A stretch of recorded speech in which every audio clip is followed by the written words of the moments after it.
Good morning children. आज हम लोग हमारी पाठ्य पुस्तक भाषा कलश कक्षा 7 अध्याय 4 शीर्षक वनों के महत्व के बारे में अध्ययन करेंगे। मनुष्य के जीवन में वनों के महत्व से हम सभी परिचित हैं कि वन है तो हम हैं और वन है तो हमारा जीवन है। पेड़ों को अंधाधुंध काटने का परिणाम पर्यावरण प्रदूषण के रूप में हमारे सामने है। वन समाज की धरोहर है और हर पीढ़ी को अपनी आने वाली पीढ़ी के लिए इनका संरक्षण करना चाहिए। हमारे लिए भोजन, वस्त्र और मकान, इन तीनों आवश्यकताओं को पूरा करने में वृक्ष महत्वपूर्ण भूमिका निभाते हैं। वन हमारी अमूल्य संपदा है, मीन्स जिसका मूल्य ना आंका जा सके। सच तो यह है कि संसार के सभी प्राणियों का जीवन वनों पर निर्भर है। पेड़ पौधे मानव जीवन के आधार हैं। मनुष्य को अपना भोजन, अन्न, फल, साग सब्जी सभी कुछ पेड़ों से ही मिलता है। अब मनुष्य दूध और दूध से बनी वस्तुओं का सेवन करते हैं, लेकिन दूध देने वाली गायें, अन्य बहुत से पशु घास खाकर जीवित रहते हैं। मांसाहारी पशु जिन पशुओं को खाते हैं वे भी घास पत्तियां खाकर बड़े होते हैं। स्पष्ट है कि यदि पेड़ पौधे ना हो तो संसार के सभी जीव जंतु भूख से तड़प तड़प कर मर जाएंगे। इसका मतलब है कि वन है तो हमारा जीवन है और वन से ही सभी जीव जंतुओं का भी जीवन है, क्योंकि वन से ही हमें फल, फ्रूट, अन्न, साग सब्जी मिलता है। और मनुष्य जो दूध से बनी सब वस्तुओं का सेवन करता है और जो दूध देने वाली गाय है वो घास खाकर जीवित रहते हैं। मांसाहारी पशु जिन पशुओं का मांस खाते हैं वे पशु भी पत्तियां और घास खाकर ही जीवित रहते हैं। तो इसका मतलब क्या हुआ कि अगर पेड़ पौधे हैं तो संसार में सभी जीव जंतु का जीवन है। अगर वो ना है तो जीव जंतु भूख से तड़प कर मर जाएंगे। जब हम श्वास लेते हैं तो शुद्ध वायु को अंदर लेते हैं और श्वास बाहर निकालने के साथ अशुद्ध वायु को भी बाहर निकालते हैं। तो वृक्ष और पौधे सूर्य के प्रकाश में अपनी पत्तियों की सहायता से अशुद्ध वायु से अपने लिए भोजन बनाते हैं। इस प्रक्रिया में वो शुद्ध वायु को बाहर निकालते हैं, मीन्स ऑक्सीजन। वे कार्बन डाइऑक्साइड की सहायता से अपना भोजन बनाते हैं और फिर वो शुद्ध वायु बाहर निकालते हैं। शुद्ध वायु का मतलब वो ऑक्सीजन। इस प्रकार वन और वृक्ष जीव जंतुओं के लिए शुद्ध वायु का संतुलन बनाए रखते हैं। यदि वन न हो तो सारा वायुमंडल दूषित हो जाएगा और शुद्ध वायु के अभाव में समस्त प्राणियों का जीवन समाप्त हो जाएगा।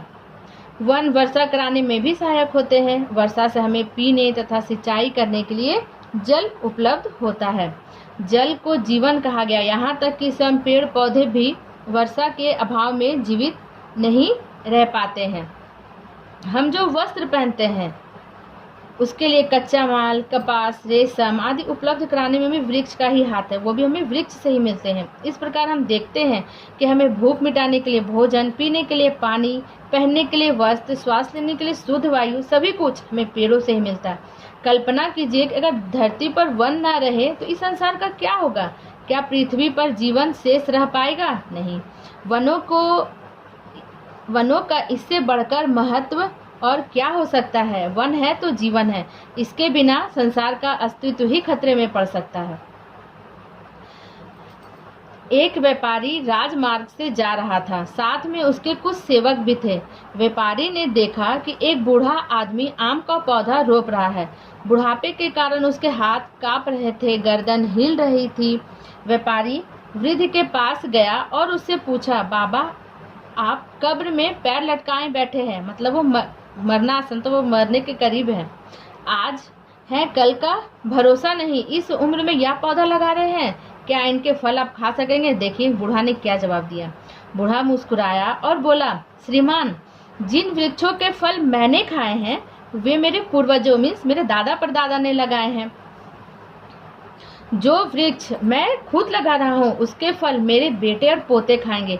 यह आवश्यक नहीं कि जो वृक्ष लगाए वही उसके फल भी खाएं। पेड़ पौधे तो समाज की धरोहर है, मीन्स अमानत है।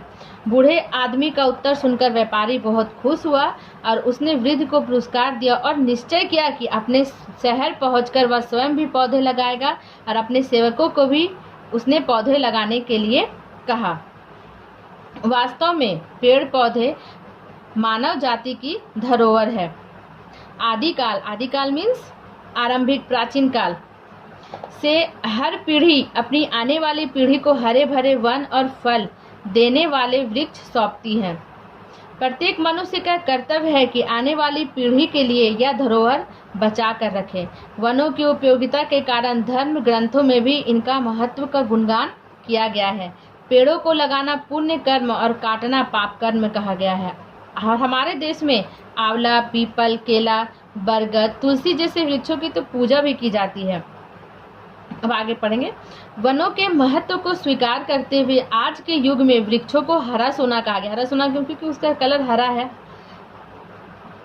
सुनहरा सोना तो खान से खोदकर निकाला जाता है, पर हरा सोना की तो खुली खान है। आप जहां देखिए हरा सोना है।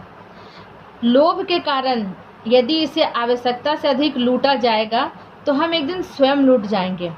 पेड़ों पर कुल्हाड़ी चलाना अपने पैरों पर कुल्हाड़ी मारना है। आज बढ़ती जनसंख्या की आवश्यकताओं को पूरा करने के लिए वनों को काटा जा रहा है। आवास की समस्या का समाधान करने, सड़क बनाने, खेती के लिए भूमि तैयार करने के लिए काटे जा रहे हैं। इससे पर्यावरण प्रदूषण की एक नई समस्या खड़ी हुई है। पर्यावरण कैसे प्रदूषित हो रहा है? क्योंकि हम जब पेड़ों को काट रहे हैं, घर बना रहे हैं, सड़क बना रहे हैं तो उसमें गाड़ी चल रही है। गाड़ी से जो प्रदूषित हवा निकलती है, जब सड़कों के किनारे पेड़ पौधे लगे रहते हैं तो जो गंदी हवा निकलती है वो पेड़ पौधे अवशोषित कर लेते हैं।